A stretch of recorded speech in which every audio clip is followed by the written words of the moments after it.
హనుమాన్ సినిమాతో అందరినీ ఆశ్చర్యపరిచిన దర్శకుడు ప్రశాంత్ వర్మ సీక్వెల్ జై హనుమాన్తో మరింత ఆశ్చర్యపరిచేందుకు సిద్ధమవుతున్నాడు. హనుమాన్ సృష్టించిన ప్రభంజనంతో జై హనుమాన్పై భారీ అంచనాలు క్రియేట్ అయ్యాయి. దీంతో ప్రశాంత్ వర్మ కూడా ఆ అంచనాలకు తగ్గట్లుగా సీక్వెల్ని ప్లాన్ చేస్తున్నారు. ఇప్పటికే ఈ మూవీ సంబంధించిన ప్రీ ప్రొడక్షన్ వర్క్ని స్టార్ట్ చేశారు. కాగా ఈ మూవీ నుంచి ఇటీవల శ్రీరామనవమి సందర్భంగా ఒక అద్భుతమైన పోస్టర్ని తీసుకువచ్చి ఆడియన్స్ను ఆకట్టుకున్నారు.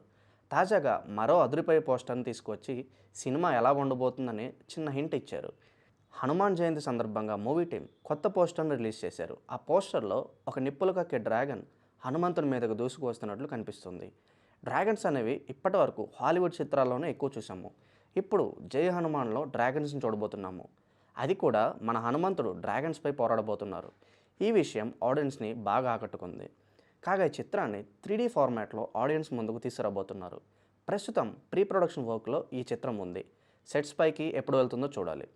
ఇది ఇలా ఉంటే ఈ సినిమా గురించి ఒక సందేహం ఆడియన్స్లో ఇంకా అలాగే మిగిలిపోయింది.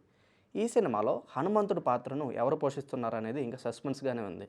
ఒక స్టార్ హీరో ఈ పాత్రను పోషిస్తున్నాడని ప్రశాంత్ వర్మ ఇప్పటికే చెప్పారు. ఈ కామెంట్స్ తర్వాత చిరంజీవి, రానా దగ్గుపాటి పేర్లు ఫిల్మ్ వర్గాల్లో వినిపించాయి.